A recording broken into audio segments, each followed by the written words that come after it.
has a good team coming back. 8 offensive starters returning, 7 defensive players. Last year, 6-4 overall. A disappointing season for a team like Middletown, who's used to 9-1 and 10-0 seasons.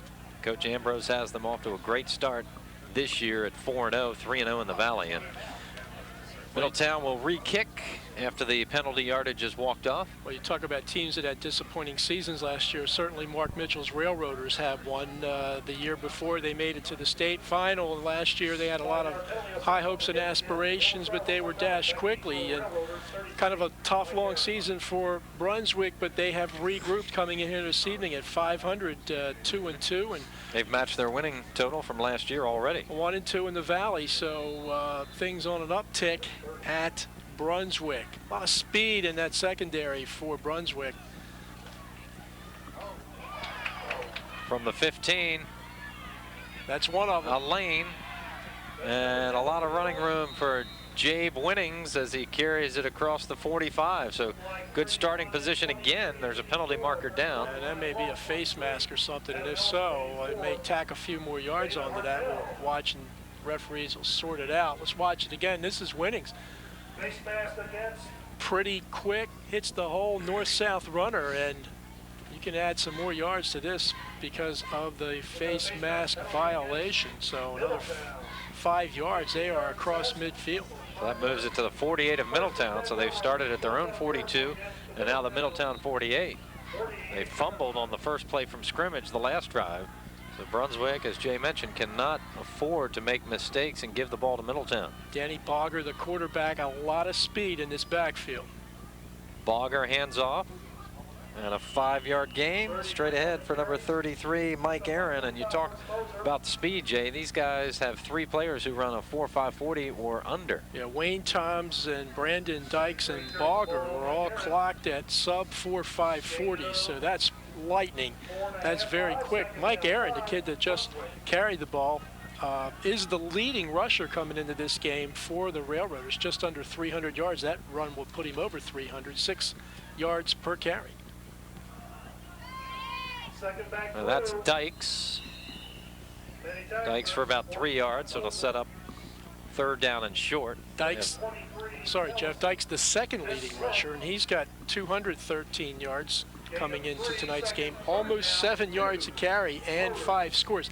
This kid can hurt you from anywhere on the field. One play, he can take it to the house. That's right. He can go yard real quick.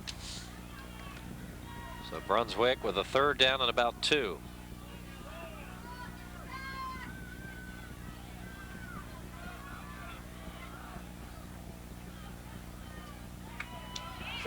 That'll be short of the 1st down for Brandon Dykes. He appears to be a little bit short. Depends where the mark is, but I think you're right, Walk. It's close, but I don't think he's got it just over the 40-yard line. So Mark Mitchell has a decision to make. Do you go for it on 4th and about a yard, I guess? This is probably 4-down territory. Yeah, I think, or do you go for field position? Very, very, looks like they're going to go ahead and take a shot at it. 4th down and about half a yard. Check it, they're going to punt. Looks like Doug King back to handle the punting. Whistles, flags all over the field. See what the hanky's all about. Goes against Middletown. It'll be a 1st down, but it's against Brunswick. Now it's definitely a punting situation. And that 5 yards maybe won't make much difference since where they're kicking, but I tell you what does make a little difference. There's a little bit of a breeze that the Railers are kicking into. Right. So Doug King ready to kick it. He's got some dangerous return men back there. This is O'Leary from the 20. And he's taken down right there. So Mark Mitchell's special teams doing a good job to contain the explosive Jack O'Leary and stop him in his tracks. But Middletown will have it at the 20-yard line with a 6-0 lead. Of course, Walk, we're doing this game on a Friday evening. It'll be telecast through the weekend. It was sort of an adventure getting up to Middletown tonight. That's why we didn't have a pregame, folks, because we had some traffic difficulties, as I'm sure a lot of folks in Frederick County experienced. Keeney fighting off tacklers, carries out to the 29-yard line. A pickup of 9. Balger made the stop for Brunswick. It'll be about a yard or two short of a first down. So Keeney continues to give them consistent running. No big plays yet for Middletown, but they're just grinding it out. We've seen Keeney take some long runs earlier in the season against Catoctin. He had a couple of long runs. Well, Coach Ambrose and his staff will be quite content to get 5, 6, 7 yards a pop and methodically move it downfield. It also sets up the great arm of Anderson. Harshman, the fullback, first down carry for about 4 yards out to the 33-yard line. Balger again on the stop with friends. Yeah, Harshman, big, strong, tough kid, big-time hitter at about 195, and can really get you some tough yards in there and does a real nice job of blocking. Again, as we commented earlier on the drive for the score, had a big block to allow Josh Keeney to get down close to the end zone before. So a new set of downs for Middletown at the 33-yard line. Play fake. Anderson down the middle, wide open is Brooks Moser. He could go all the way. 30, 20, 10. He's cut down inside the 5. Big pass play. Balger caught him along with Wayne Toms, and there's the speed we talked about. Otherwise, it would have been a touchdown, but Moser was wide open. Well, when you run the ball effectively, it allows you to throw the ball effectively. A little play action. Anderson delivers a strike, and there is no one, absolutely no one, near Brooks Moser, the leading receiver in Frederick County. That's just a foot race, and as you mentioned, he is caught from behind by Toms, but not before he carries it all the way inside the 5-yard line. 62-yard pass play. First and goal from just inside the 5. Keeney tumbles down to about the 2, a pickup of 3 yards on the play for Josh Keeney. So Middletown knocking on the door again. 3:58 left in the first quarter. The Knights trying to add to a 6-0 lead. And you had just finished talking about where's the big plays, Jeffrey, and on cue, Middletown delivers. Great run, pass, and catch by the Knights. And a marker against Brunswick. Too many on the field, I believe it is. One of the players ran off the field in a hurry, but the foul was already committed. So Middletown will get it a little bit closer. Second and goal from the 1. And once again, the Knights don't need a whole lot of help. So they can kind of do it on their own. They'll take the help. So Anderson, Keeney, or Harshman, who gets it here? Keeney walks in for the touchdown.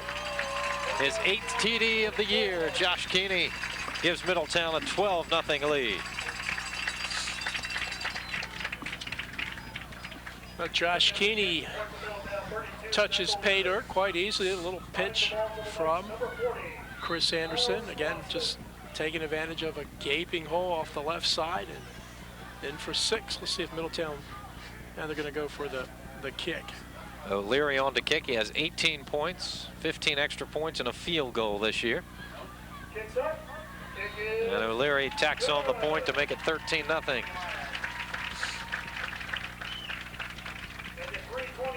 So Middletown, an 80-yard drive after the punt by Brunswick.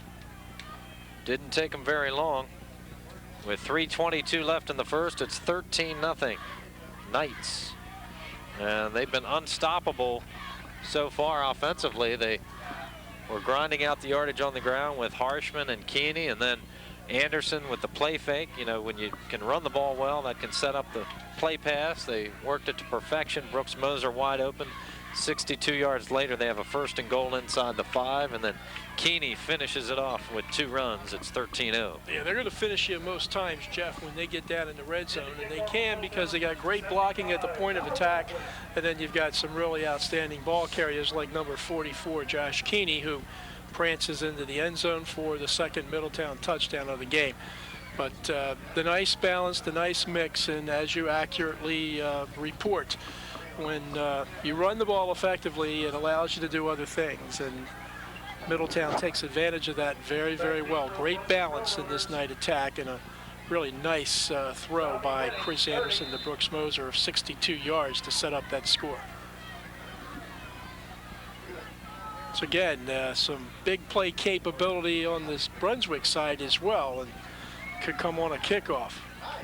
New kicker Kyle Godwin booms it. Chases Dykes back to the 5. Dykes finds a lane. Shifty moves for Brandon Dykes as he carries out to the 30, a 25-yard kickoff return. So Brunswick has shown some flashes on the special teams with some great returns. Now let's see if that offense can get going. Only ran 4 plays. They fumbled and had a 3 and out and then had to punt. Yeah, once again, they do have, because of the speed, as we see Dykes return again, and a couple of shifty moves, shakes a tackler there. But because of the speed, you have that capability of scoring from anywhere. And they've got lots of speed out there. More than one kid's got some burners. And Bogger fell down. So a loss of a couple there without play even getting started. He just lost his feet. So Brunswick will lose a couple of yards, and it'll be second down and about 12. Timeout Brunswick. Well, that's a good, I believe, a good timeout by Coach Mark Mitchell and staff. They were looked a little confused on that play anyway, and they certainly, before the play snapped, and they certainly were confused after the snap. So not a bad call to huddle them up, get things settled down, and not let things go from bad to worse. Mitchell in his 12th season, that's hard to believe. He's been the coach that long. The years have just flown by, but Mitchell 55 and 61 overall in his career at Brunswick. Was over 500 until last year when they were 2-8, 2-7 in the MVAL. They returned 5 offensive starters and 4 defensive players. 2-2 record so far, 1-2 in the Valley. And coming up for them, they'll be home the next 2 weeks after tonight against Walkersville and North Hagerstown. Then they go to FSK and Smithsburg and then finish the season at home against Catoctin. So they really have a chance, Jay, to put together a winning season here with a 2-2 record coming in tonight. Well, they do, and you talk about Mark, and in a county full of wonderful coaches, 2 of them are out here tonight. Mark Mitchell is one of the really, really good guys in Frederick County athletics. Bogger. Not much doing on that play. That was Wayne Toms, one of the speedsters, taken down by Kyle Swanson. Maybe a yard on the play, but it'll be third down and about 11. You got some stickers in that Middletown defense. Well, Godwin just kicked off, and now he's on the defensive line hitting people. That's right. He can do it all. But year in, year out, Middletown, even last year when they were struggling, they were still playing pretty good defense. And when you got the talent up here, I really love this kid, Ryan Cutsale. He had a whale of a game against Catoctin a couple of weeks ago. Airing it out. Almost intercepted. That was closer to John Boyle than it was the intended receiver, Wayne Toms. So it'll be fourth down and a kicking situation again for the Rotors. That one looked almost like there was a little confusion between Bogger and his wide receiver. He was going out, the wide receiver was cutting in. As Toms was open. Yeah, he was open. So the Railers forced the punt again. Doug King set to boot. Unleashes a pretty good kick. Boyle on the run from the 45, trying to get outside. John Boyle down the sidelines, taken out of bounds by Bogger at the 32. So a 23-yard return for John Boyle, and Middletown has set up an excellent position again. John Boyle, a junior, 5'9", 150 pounds, and he catches this on the go. And when you're able to do that, you get past that first wave, you know you're going to get some positive yards. Jeff, I was watching this kid punt in pregame. He's got a pretty good foot. And Anderson does as well. But if Chris can't punt, John Boyle can step in and do a pretty good job of booting the skin for the Knights. So they start at the 32. Keeney tripped up right away. A nice tackle there by number 30, Jabe Winnings. So he tripped him up, the shortest gain of the day for Mr. Keeney. That's a nice effort by Jabe, and that's something that the Railers need right now. They're having some tough time getting untracked offensively. They're going to have to sort of get back in this thing defensively, and they need to come up with a good stand here, a good series of downs to stop this methodical and successful Middletown attack. Well, that tackle is how you get Keeney down. You got to get him low. He's tough to bring down up at the letters. And a completion to Brooks Moser. He's cut down by Wayne Toms. So it'll be 3rd down and short coming up. Gain of about 7 yards. Again, just a straight drop back and a good lane to throw in that time has Chris Anderson. Delivers a strike to Brooks Moser, and he's got some very capable hands, the leading receiver in the county. 2 catches here this evening. 3rd down and 2. Keeney on the pitch, 1st down. Lowers his head and runs down to the 15-yard line. Pickup of 9 yards on the play. They're just getting yards in chunks now, other than the 1-yard run by Keeney. They are picking them up in 5- and 6- and 7-yard clips and just moving expertly down the field, knocking on the door again. So 1st down, they mark it at the 16. And here come the Knights up to the line, going for their 3rd touchdown. They lead 13-0. Brunswick's got to hope for a turnover here. Anderson fake, big rush, touchdown, Brooks Moser. A 16-yard pass play, and Anderson was about to get decked by number 61, Woody Connor. And he got rid of it just in time, only to find Moser wide open inside the 5, and Moser takes it in. So a 16-yard pass play, Anderson to Moser. It's 19-0. Play took a little time to develop, but it was well worth waiting for the Middletown Knights. And once again, Anderson delivers a strike. I think the only pass he hasn't completed here this evening was when he was running for his life, and actually ended up with a pretty good throw then. So Moser racking up some big yardage as O'Leary tacks on the point to make it 20-0 with 26.5 seconds remaining. Moser 3 catches in the game, 85 yards, and his 3rd touchdown of the year. Well, again, that play just a tad slow in developing, so it seemed, but it opened up at precisely the right time. And as you mentioned, Anderson hangs in there. Takes the hit, but not before he delivers a strike. Let's watch it again.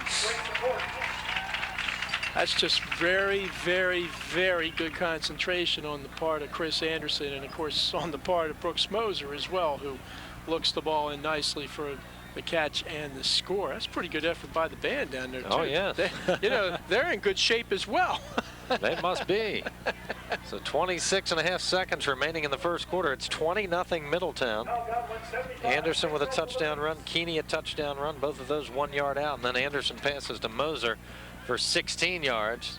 2 extra points for O'Leary. 20-0 Middletown. That last drive consumed 32 yards. It was set up by the nice punt return by John Boyle of 23 yards. And it was pretty effortless on the part of the Knights. They just 5-play drive. Bing, bang, boom. For you Soprano watchers, the bada bing. Momentary fumble there. There's a bada boom hit. Yeah, Jay Winnings was leveled there just inside the 30. Sure that was. I think it was Matt Staub, number 57, who's one of the fine defensive players for the Knights, along with a host of other special teamers. So the Brunswick offense back on the field for a 3rd try in their first 3 possessions. They've fumbled and had to punt twice. I believe they still do not have a 1st down. We got some type of infraction. Well, we got still 1st down. We got something. It's, I think it was hurting or something. Yeah. I don't know. Well, they didn't walk any yardage off. Just ball still at the 30. That's where he returned it to. So a warning maybe. And now the penalty marker comes into play here.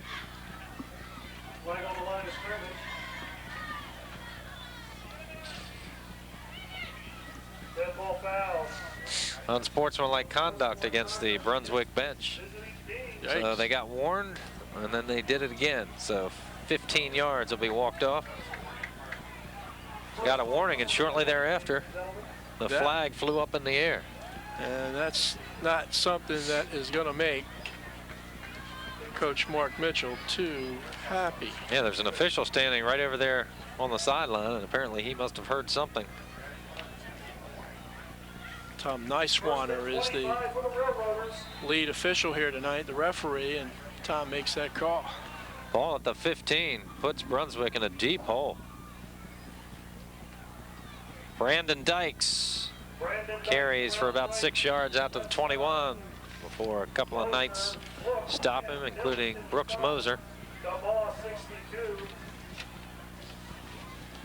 They have to get the ball all the way up to the 40-yard line for a first down, so it's now 2nd down and 19. And that's the final play of the first quarter. Middletown 3 touchdowns in the first 12 minutes of play, and after one, they lead it 20-0.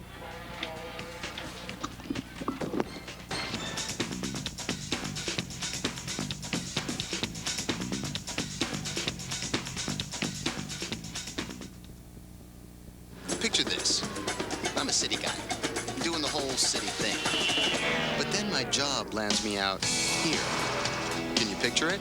My nationwide insurance agent could. She made sure my city car was covered out here in the country. Now if I could just get used to the traffic. Call a Nationwide agent today. Nationwide, on your side. Picture Nationwide on your side. Contact Russ Thompson in Frederick, Chester Zentz III in Thurmont, and Tim Duck in Hyattstown.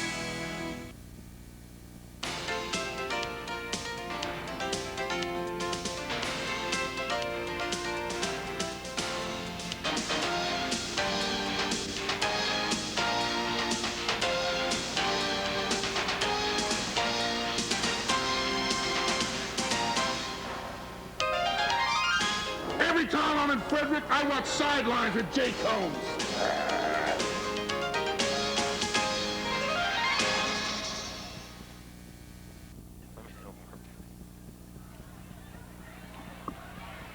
Second quarter action. Brunswick with a 3rd down. The fake going to the air is Bogger. Pass is Caught. Incomplete. Okay, it looked like he had it. Pass was intended for Byron Hildebrand. Johnny Boyle, number 4 on the defense for Middletown. Well, tough break for Brunswick that time because that was very close to a completion. And Bogger got whacked pretty good that time by Chris Fluke, who was coming with a big head of steam, but Danny delivered, just not able to connect in bounds. So Doug King ready to kick for the 3rd time. 3rd Brunswick punt, 4 possessions. They fumbled on the other one. Nice kick by King. Chases Boyle back. Boyle sifting through the special teams defense, and Boyle with a great return deep into Brunswick territory. His 2nd nice return of the night. John's had a pretty good night returning kicks. Had a nice defensive play the last series, but has really done a great job of what you're seeing right now, which is running north and south on the kick return, evading a number of would-be tacklers and actually picking up another couple yards on a little twisting move at the end. So good effort by Boyle. 25-yard return for Boyle, so he's gained 48 yards on his last 2 returns. First down from the Brunswick 30. On the move goes O'Leary. This is Harshman, gaping hole. And Harshman smashes his way down to the 10-yard line. Well, I don't know who Middletown's mad at, but they're sure taking it out on Brunswick. So they are mad about those 3 games they lost last year at the beginning of the year. They're busting some chops on the interior of that line. Once again, Terry Palmer, who's not a big, tall kid at 5'8". That time he got up under the defender and just manhandled him and helped open the hole for Harshman, who knows what to do when he gets some daylight. A 15-yard run. The pitch to Keeney, met in the backfield, gets away from 2 and then is clobbered. What a hit by number 61, Woody Connor. He's been close to the ball all game. That time he got to make the big hit. Woody with the avalanche tackle that time on Keeney, not before Josh showed some pretty shifty moves. Woody about 260 walk. 6'1", 260. Big boy, and showed his strength that time. Again, they got some size on this Railroader team. We talked about Epley before at 240, Woody at 260. Big, tough kids. Just got to get it going here. O'Leary in motion, a loss on the play. Second down from the 16. This is Keeney. Finds daylight. Touchdown. Josh Keeney. His second TD run of the game. This one covers 16 yards. So a 30-yard drive for Middletown. It only took 3 plays. And Keeney has his second touchdown run of the game. And he now has 9 on the season. Tell you, when he gets around that corner, I think you want to get out of his way, because he's a hard running back. Is Josh Keeney. He's stepping into the end zone that time.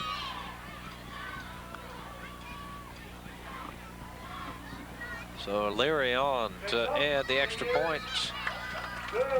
And it's 27-0 Middletown. 3 extra points by O'Leary. Take another look at Josh Keeney's 16-yard touchdown run. And once again, some nice blocking at the point of attack. And Keeney does the rest. A little pitch. There's Harshman busting somebody. Palmer down, taking up some space too. But most of this is just Josh Keeney hitting the daylight. Look at the high step once he got in. He's prancing, baby. Second score of the night, and as you just mentioned, Jeffrey, 9 touchdowns on the year already for Josh Keeney. Only in game 5. And this kid's just a junior. Let's not forget. Wow. He's got some talent. So Middletown will kick off again. 9:51 left in the half. So we're just 2 minutes and 9 seconds into the second quarter. Middletown with 4 touchdowns already. This is good old-fashioned thumping right now. I mean, Middletown, this is a time where the scoreboard does reflect what's going on. They have been totally dominant in every aspect of this game. Kyle Godwin with the boot all the way down to the 5-yard line. Quick. Not and quick Wayne enough. Toms is smothered out to the 28-yard line. A 23-yard return on the play for Wayne Toms. So Brunswick will operate from the 28-yard line. Wayne, another one of those speedsters that we talked about, is clocked at 4.32. And it's a good thing, because Wayne's not that big a guy. He's only 140 pounds. So if you're not big, you better be quick. Wayne is, but not quick enough on this play as he's taken down to the turf. And Brunswick, again, a little disorganized out there, and Bogger forced to call a timeout. So that's the second timeout they've burned this half. Middletown will trot over to their sidelines. Middletown got on the board with 7:46 left in the first. Anderson, a 1-yard run. The conversion failed, as you look at Tim Ambrose. Then Keeney with a 1-yard run with 3:22 left in the first quarter. 26.5 seconds left in the first quarter. Anderson to Moser, covering 16 yards on a pass. 20-0 after the first quarter. They get the ball back after a great punt return. 25 yards by John Boyle, setting up a 3-play, 30-yard drive, culminated by Keeney on a 16-yard run. 27-0. Compliments of our crew. We get another look at it, and Josh Keeney, fast, strong,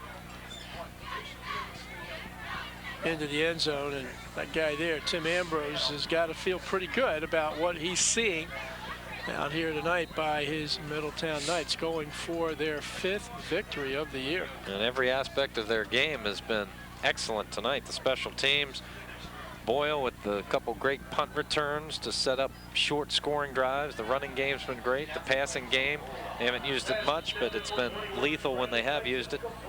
And the defense has stopped Brunswick on 4 possessions, 1 fumble and 3 punts. And Brunswick still without a first down. Well, that would have been an interesting play that time had Bogger been able to connect with Dykes, because Brandon had some room. And I think if you get Brandon out in the open, where he can really open up those jets, he can light you up quick. Well, Mark Mitchell knows that, and he's trying to put his